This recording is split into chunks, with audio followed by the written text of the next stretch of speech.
बिस्मिल्लाहिर्रहमानिर्रहीम। अस्सलाम वालेकुम। क्या हाल है स्टूडेंट्स? उम्मीद करता हूँ कि आप सब खैर आफ़ियत से होंगे। MTH 603 assignment number 1 in charge and doctor Danish Zaidi, इनके असाइनमेंट का सलूशन जो है वो लेकर आया हूँ। सलूशन शुरू करने से पहले आप सबसे रिक्वेस्ट है कि चैनल को सब्सक्राइब करें, वीडियो को लाइक करें और शेयर भी करें। और अगर आपको ये सलूशन पेड फॉर्म में चाहिए वर्ड फाइल में, तो ये मेरा व्हाट्सएप नंबर है, आप कांटेक्ट कर सकते हैं, आपको ये सॉल्यूशन फाइल मिल जाएगी।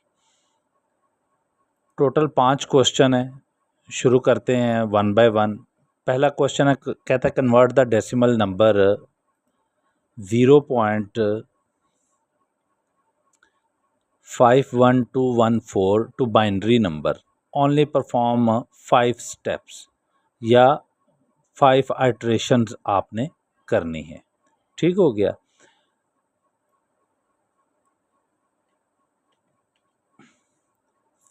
इसको अगर आप देखें, आपके पास एक डेसिमल नंबर दिया गया, उसको आपने बाइनरी में कन्वर्ट करना होता है, तो आपने उसके फ्रैक्शनल पार्ट जो होता है उसको 2 से मल्टीप्लाई करना होता है। ठीक है, तो हमारे पास ये वाली स्टेटमेंट थी, ये क्वेश्चन था, इसको हमने इसके फ्रैक्शनल पार्ट जो होता है ये 51214, इसको हमने 2 के साथ मल्टीप्लाई करना है। जब अच्छा, एक और चीज़ यहाँ पर इस क्वेश्चन में 2 पार्ट्स हैं। जो आपके पास ज़ीरो नज़र आ रहा है, ये वाला ज़ीरो, ये आपके पास आता है इंटीजर पार्ट, और ये जो बाद वाला पार्ट है डेसिमल के इशारिये के बाद या डेसिमल के बाद, इसको हम फ्रैक्शनल पार्ट कहते हैं। तो आपने क्या करना है, फ्रैक्शनल पार्ट जो है इसको आपने 2 के साथ मल्टीप्लाई करना होता है। यहाँ पर अगर 1 या 2 या कुछ और भी होता तो उसको छोड़ देते हम, ये फ्रैक्शनल पार्ट को करते मल्टीप्लाई। तो ये सिंपल सा काम है।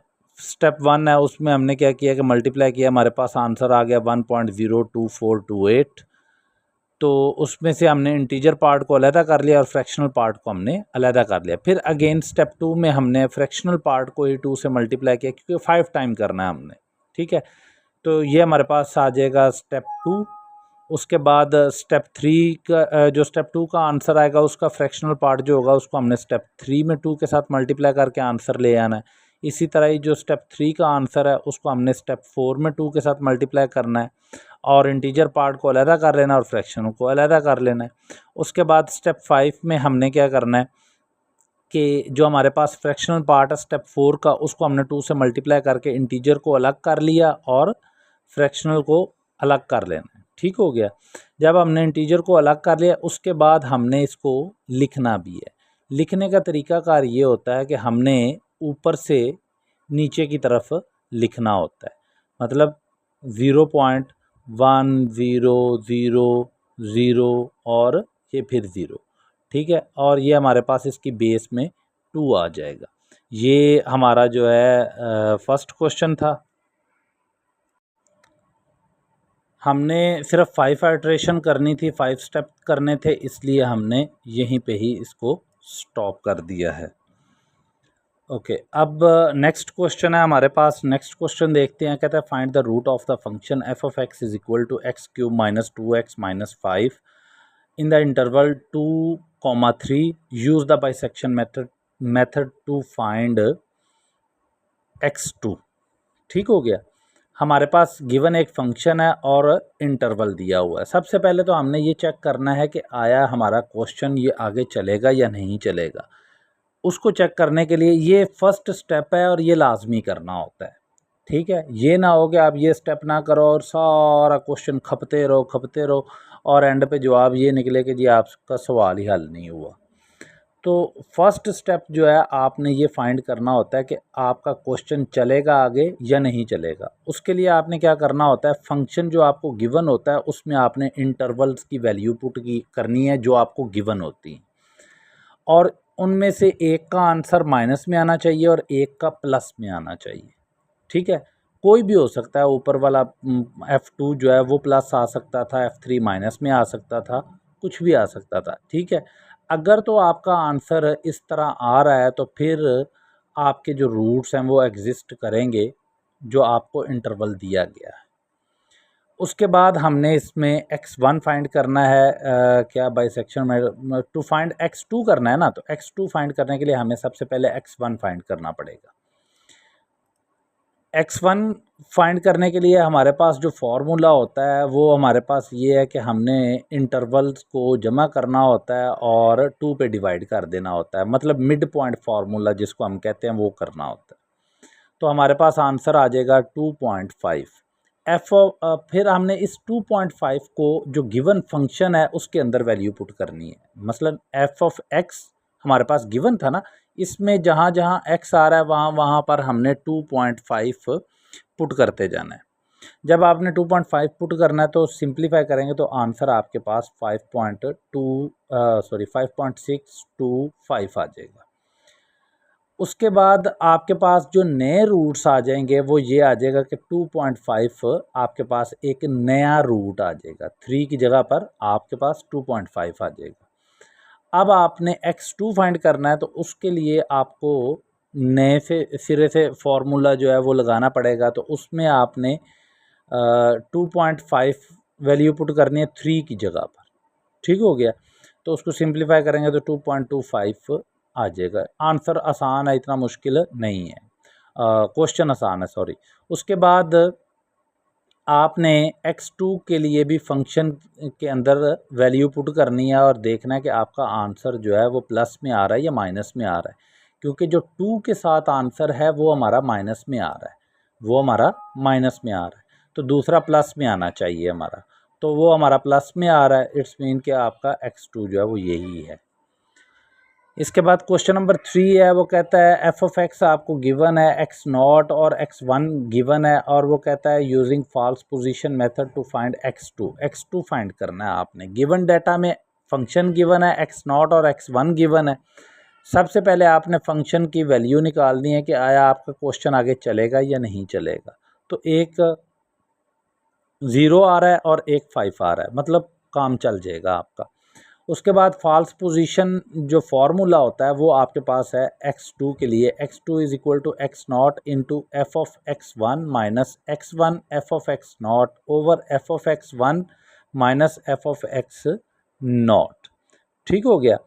अब आपने यहाँ पर जो काम करना है, आपके पास एक्स नॉट की वैल्यू जो है वो फार्मूले के मुताबिक गिवन है, वो 3 है। आपने फाइंड करनी है एफ ऑफ x1 और एफ ऑफ एक्स नॉट। ठीक है, उसको फाइंड करने के लिए आपने सिंपल सा काम क्या करना है कि ये आपके पास जो गिवन फंक्शन है, मैंने लिखा नहीं है क्योंकि काम बहुत लंबा हो रहा था।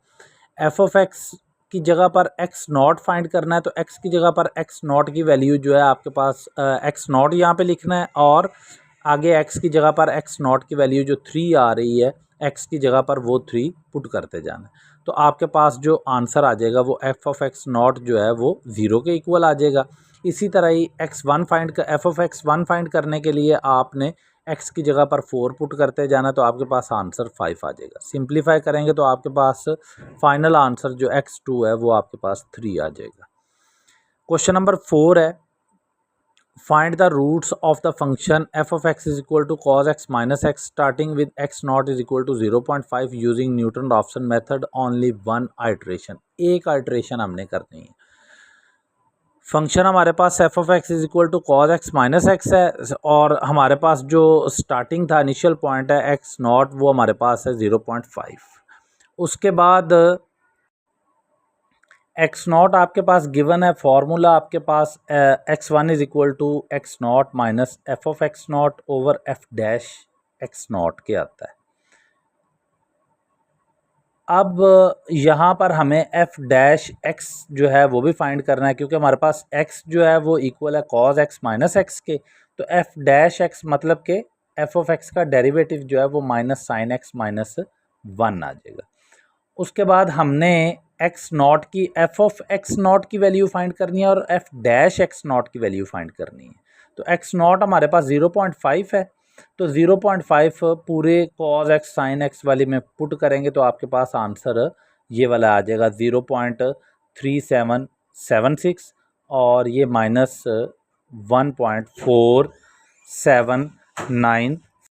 अब हमारे पास वैल्यू सारी आ गई हैं। सिंपल हमने x1 की वैल्यू फाइंड कर लेनी है फार्मूला में पुट करके, तो हमारे पास फाइनल आंसर ये आ जाएगा। फिफ्थ क्वेश्चन और लास्ट क्वेश्चन था कि हमने आइट्रेशन फाइंड करनी है मॉलर मेथड को यूज़ करते हुए। फंक्शन हमें दिया हुआ है और स्टार्टिंग जो है x0 equal to 0, x1 equal to 1 और x2 इज़ इक्वल टू 2 आ रहा है। ये हमारे पास फंक्शन है और उसके बाद यहाँ से स्टार्ट हो रहा है। उसके बाद फंक्शन की वैल्यूज़ जो हैं आपने फंक्शन में, ये जो फंक्शन है इसमें अगर आप x0 की वैल्यू फाइंड करना चाहते हैं तो 0 पुट करेंगे तो आपके पास आंसर -1 आ जाएगा। इसी तरह ही 1 पुट करेंगे तो आपके पास f(1) की वैल्यू -3 आ जाएगी। इसी तरह ही 2 पुट करेंगे तो आपके पास f(2) की वैल्यू -3 आ जाएगी।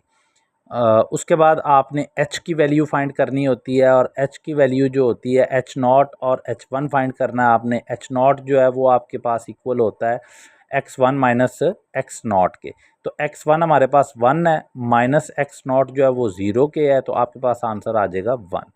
h1 जो है वो आपके पास होगा x2 माइनस x1, तो x2 आपके पास 2 है, माइनस x1 की वैल्यू 1 है, तो वो पुट करेंगे तो वो आंसर 1 आ जाएगा। उसके बाद हमारे पास जो नेक्स्ट स्टेप है उसमें हमने डेल्टा की वैल्यू फाइंड करनी होती है और डेल्टा की वैल्यू का फॉर्मूला जो है वो आपके पास आता है delta naught is equal to f(1) minus f(0) over h0 और डेल्टा 1 जो है f(2) minus f(1) over h1। ठीक हो गया। तो f(1) और f(0) की वैल्यू हम ऊपर ये पुट कर निकाल चुके हैं और h0 की वैल्यू जो है वो भी निकाल चुके हैं। सिंपल पुट करेंगे तो आंसर आ जाएगा। उसके बाद हमने इसमें कोफिशिएंट फाइंड करने होते हैं a, b और c, क्योंकि एंड के ऊपर जाकर हमारे पास फार्मूला आता है इसका। कोफिशिएंट फाइंड करने हैं, a का फार्मूला होता है delta 1 minus delta not over h1 plus h2। सब की वैल्यू निकाली हुई है, सिंपल वैल्यू पुट करें और आंसर आपके पास ये हाजिर हो जाएगा 1। इसी तरह b का फॉर्मूला आपके पास होता है a h1 minus delta 1 is equal to 1 आ जाएगा और c जो है वो आपके पास f(2) होता है, तो ये आपके पास आंसर -3 आ जाएगा। अब वो फार्मूला x3 फाइंड करने का फार्मूला जो है वो x2 plus -2c over b plus B square plus 4ac whole under root. Simple value put करेंगे तो आपके पास ये आंसर आ जाएगा x3 इज इक्वल टू 3.303।